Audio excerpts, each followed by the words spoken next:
We've looked into quite a few different horror films, and these are what we found to be the main cause of conventions. During the titles, there's eerie, jumpy music playing, which kind of builds up the tension before the film starts. And then, whenever the killer character is about to appear, there's like a sharp, low-pitched noise in the background that the audience associates with, and it helps to build up the tension. Long shots were commonly used to kind of create a sense of location and make the audience feel more isolated, and there weren't many close-ups used. It was often dark late at night when things happen, because obviously you can't see as well what's going on, and it kind of implies that there are things looking in the shadows. The victim's usually a female character, because they're portrayed as being more defenceless and vulnerable. Screaming was one of the key conventions, and we found that the audience know whenever they hear someone scream that something bad's happening. A weapon is kind of something that you expect to see in a horror film, and you can't really have one without it, so it's become more of an icon of the genre, which is the same for blood. Jump cuts were used the most to kind of create a feeling of distortion and set the audience on edge. It was always raining, stormy weather, which is an example of prophetic fallacy, and it kind of reflects the mood and the weather, and it kind of foreshadows that bad things are to come. We found that the killer often has a trademark style, like either an object they leave behind or the type of people they kill, which kind of sets it apart from other horror films and makes it a bit different. Found that the killers are often portrayed as being inhuman, and they don't react normally to injuries. So, like, if they were to be stabbed, they would just get back up again, which kind of makes them seem inhuman and kind of like they're a monster. So you can't relate to them at all. And there's usually a twist which keeps it interesting and unusual. These iconic directors specialise in making horror films, and their features within there for horror films has inspired us enough to make us to include them in our films. Eli Roth uses photography through mirrors. We're going to use this in our film in the bathroom scene where Chloe is looking through the mirror and sees our killer Lauren, but looks around and sees that she's not there.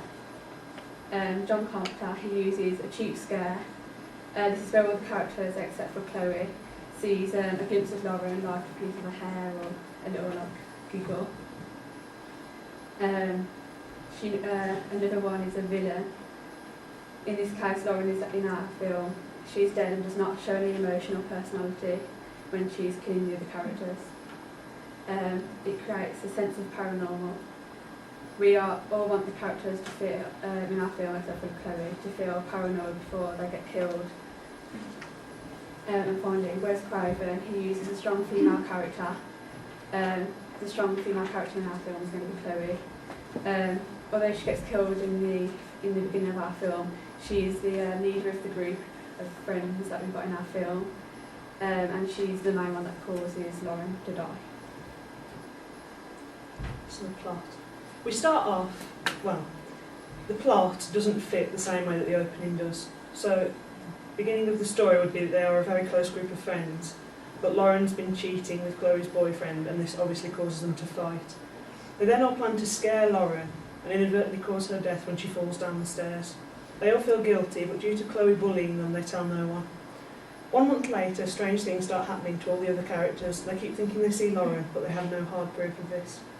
They meet to talk about what is happening, and Chloe tells them all to calm down, feeling that she has to take the lead of the group. They leave, and Chloe then becomes the first victim of Lauren. The rest of the group realise that something very strange is happening, and without their leader they panic. People think they are just reacting to the deaths of their close friends, but this isn't the case. Josh is then killed, followed by Tom. Abby is left until last because she had very little to do with the death of Lauren, and because she's the most prone to panic. Abby then kills herself before Lauren can get to her through her panic. In her suicide note, she fully explains everything that happened for the first time. The bit that's highlighted in red is what we see in our opening. We don't have a traditional plot in the way that it will not follow the track of events. We flash back to reveal what happened in the past and why Lauren's coming back.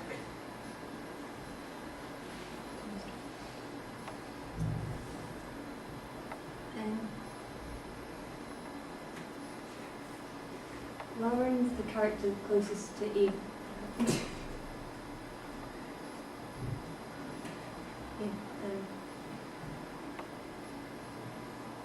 Lauren's the character closest to evil that we've got, in that she's the murderer, but she's not the typical killer character because she's doing it for revenge rather than just having no motive. And as well, the audience will have some sympathy with her, as she's both the victim and the killer because she was killed herself to start with. I thought that would be a bit different. Probably shown to be the leader of the group and the more dominant character.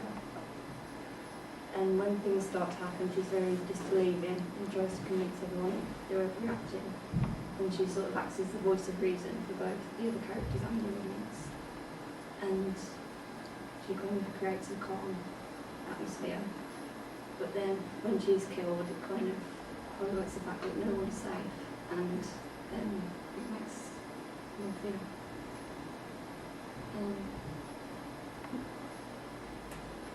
Abby is the more typical female character, and she's represented as being weaker and more vulnerable.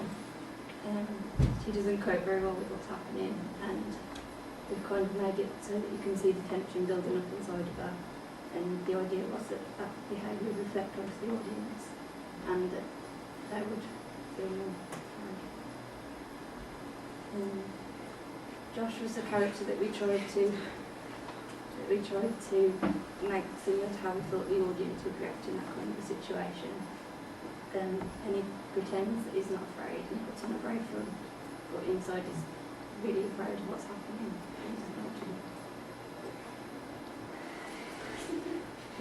And Tom's the more geeky character, and that's how Lauren targets him from his computer screen.